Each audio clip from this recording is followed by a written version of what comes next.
Check this out. Somebody threw this away. Like, seriously. Like, junk. Probably got a new one for Christmas, or more than likely, the way things are going, got a nice new iPad, and everyone knows iPads are a perfect replacement for everything in your house. Oh, yes. I love that. It just so happens that I was in the market for, not me, but I was in the market for somebody else for a good used computer. And I found this in the trash. So it was like the desktop sent from heaven. This particular individual that needs a computer is the man who taught me how to use MS-DOS back in 1995. I think I've mentioned him in a couple of other videos, and his name was Mac. He's still alive. He's in his 80s, and he's still an avid computer user. But he's been using the same desktop since 2003. So it's obviously running Windows XP, which is an aging OS. As good as it was, it's aging, it's past its prime, and it's insecure. It's like a bad girlfriend that you're trying to get rid of, but you can't because you're still dependent on the goodness it provides. But you know that it's becoming more and more toxic, and the relationship just has to end by any means necessary. In this case, good old Mac has been getting himself into some spyware and malware issues, despite all the software that I've put on it for him. So, not only that, but the machine is just slow as a dog. I think it's an old Athlon. Jesus, I don't even know what speed it was. Like less than 2 gigahertz. It was a Walmart special that his daughter had bought for him. And you know those Walmart specials were real gems. We're talking 30 gig hard drive. It had 256 megs of RAM from the factory. This machine was a dog from the word go. So I finally told him, I said, Mac, it's time to replace this machine. And he's like, I can't afford that. That's how he talks. And I'm like, okay. So and not only that, but even if he was in a position to go out and buy one, it would have to be a Windows 8 machine, because that's all you can buy unless you custom order a Dell Optiplex, which then starts bringing the cost up, and you don't want to do that. So, so I went out and I found this machine, and in the trash, as you see it, basically. The only problem was it was missing a hard drive. So I went through my parts bin. I usually keep a couple of old drives kicking around just for projects like this, and I found a nice 80 gigabyte IBM Death Star. They've earned that title for good reason. They suck, and they fail often. But this one still works. So I'm going to recommend that he buy a drive for it, at least, and I can just clone this drive. I'm still setting up the machine, getting the OS installed and activated, and put Windows 7 64-bit on it. It shipped with Windows Vista 64, and it can handle it, believe it or not, and I'll show you why. Now remember, all I've done was I've installed a heavily used 80 gig hard drive. But take a look at these specs from this machine that I just pulled out of the trash. So here we go. Look at that, dual core. So that's like a Core Duo, I think is what that was called. Or it's not a Core 2. It can't be. That's a lie. It can't be a Core 2. Anyway, 2.6 gigahertz, 6 gigabytes of RAM. That is from the factory, because I still had the original spec sheet on the side, and that's what it said. Not only that, but check this out. That's right. This thing has the original LightScribe DVD-RW double layer drive. Ain't that sweet? Probably never been used. I mean, who uses them now? Not many people burn discs anymore, but it has it. Of course, you've got the front panel USB 2.0 and audio in and out. It gets better because within this machine, even though it's a bogus Chinesey motherboard, cheesy Chinesey, probably a Foxconn or some other mass producer, but this motherboard supports up to 6 SATA devices. 6. Did I say 6? Because that's just crazy. Because obviously the old 250 watt power supply will never support that much. Not in a million years. But at least you can do it, right? I believe that is DDR2 RAM. I think it would have to be. Machine this old or this new. This is from about 2005 or 6. Whenever Windows Vista first hit the shelves. I know this because in 2006 I was working for Office Depot, and it was a little part-time job I picked up, a little extra cash, and I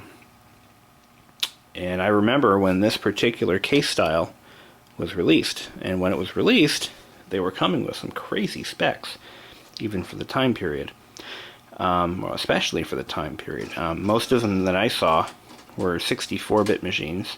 They shipped with Windows Vista, and I believe this case was released to coincide with the Vista launch, because if you look at the style of that power button, it kind of has that glassy aqua look to it, you know, which was, you know, one of the big things with Vista.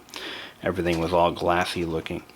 The other thing is, the thing had a 650 gigabyte hard drive from the factory.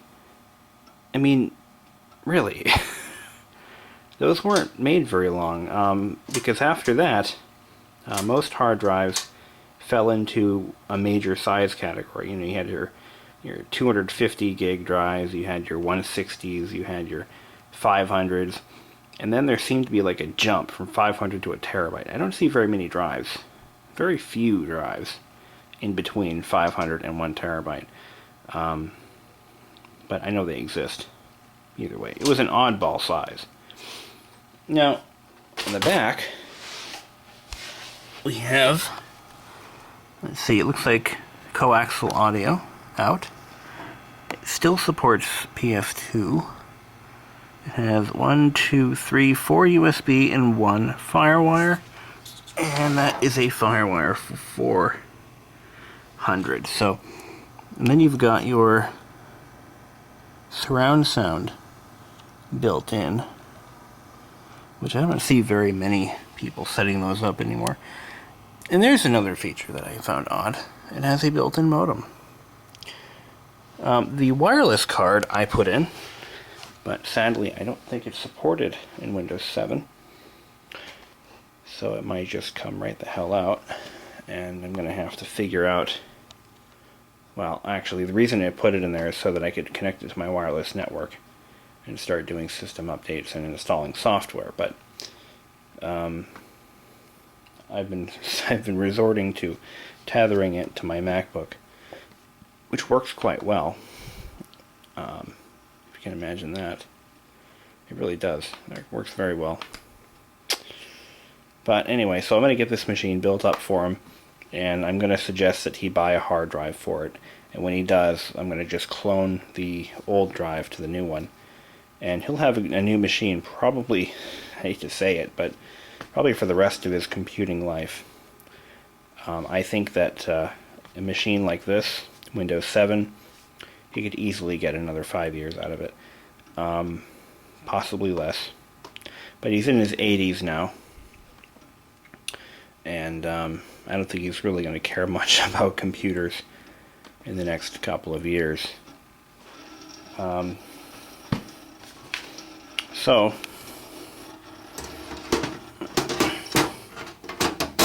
put this cover back on. There you go, the another trash pick gem. but this time it's going to a good cause. This guy really has helped me immensely in my career by getting me started and getting me interested, and by fielding phone calls from me at all hours of the night, and by providing me with equipment to play with, and spending his own time working on my own computers before I knew how to fix them myself. You got to take care of the people who take care of you. That's what it's all about. You know, people who influence you in your life and help you make the right decisions. You know, you do what you can to help them out, and for me, this is the least I could do. So, anyway, put that back together later. Tomorrow morning, I'm going to fire it back up again and start getting it updated. I got to put OpenOffice on it. I have to put AOL on it. He still uses AOL on a broadband connection. He's addicted to AOL. It's easy for him to use. It makes the internet so much easier for him to understand. He grew up in the mainframe era. You know, that's when he was in the business. You know, and he actually helped design and build mainframe systems and equipment like that. So this is keep him going. This is my wireless keyboard for my media PC. Works pretty well. So until then, guys. Okay, so we're in the middle of downloading updates. Almost done. And I'm doing that with a cable tethered to my MacBook. The shop vac is here because I had to vacuum out the claw machine, and I haven't put it away yet because I'm lazy. I need to do that. So there we are. This machine is actually quite decent. I do need to find another hard drive for it, but that's besides the point. Yeah.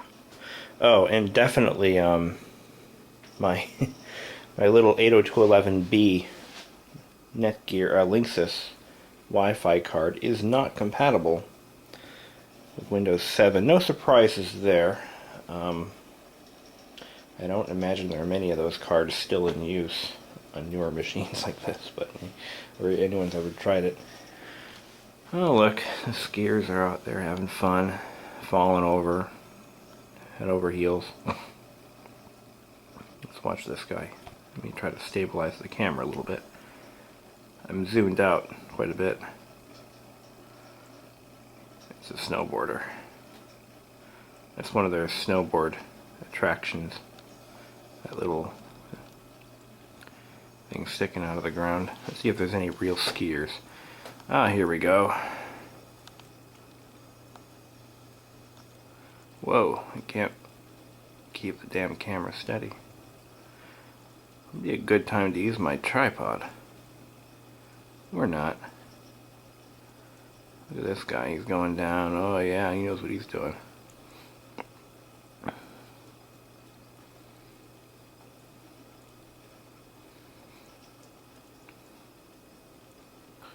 What are you guys doing? Woohoo! I saw that, and you're going to be on YouTube, and you don't even know it. You don't even know it. That's alright. I can't identify who you are anyway. Zoom out a little bit. Oh, I thought he fell. No? Wow, go hotshot. I wish I knew how to ski or not. I don't really like winter, so. Come on. Somebody fall, huh? What's this orange thing? Whoa. Let's zoom out a little bit and see if we can catch somebody.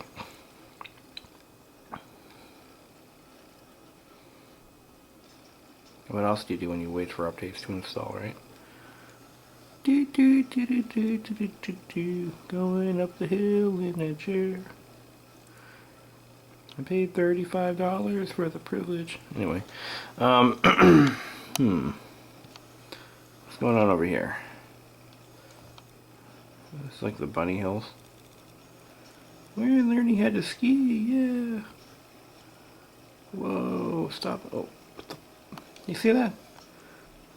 Sorry, bro, dude, I too much pot. Anyway.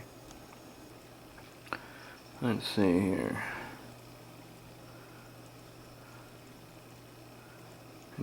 Anyone else want to fall and become ridiculed by me?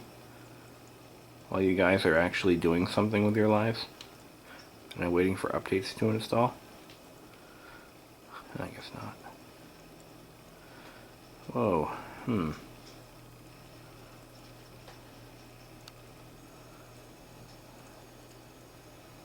Okay, well, what's going on up here? Whoa, dude. I think I saw that.